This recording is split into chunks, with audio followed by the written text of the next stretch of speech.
مدينة أسفي تحتوي على العديد من المعالم السياحية والثقافية التي تستحق الزيارة. إليك بعض المعالم الشهيرة في أسفي. 1. قصبة الحاج أحمد.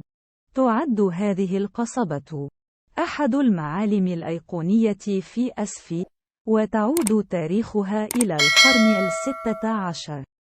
تم تحويلها إلى متحف يحتضن العديد من القطع الأثرية والتاريخية. 2. الميناء التاريخي. يعتبر الميناء مركزاً حيوياً في أسفي ويشهد نشاطاً تجارياً كبيراً. يمكنك الاستمتاع بالمشاهد البحرية الجميلة ومشاهدة الصيادين العاملين على قواربهم التقليدية. 3. شاطئ سيدي بوزيد.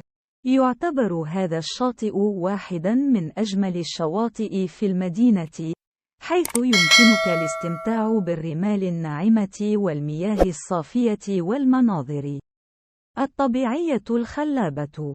4. المدينة القديمة.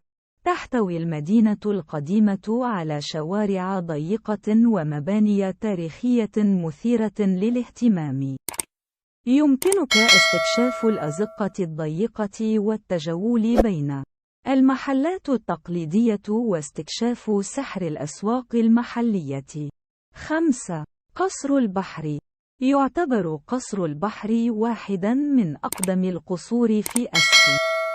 يعرض القصر العديد من العناصر المعمارية الرائعة والفنون الجميلة. هذه بعض المعالم السياحية المهمة في مدينة أسفي.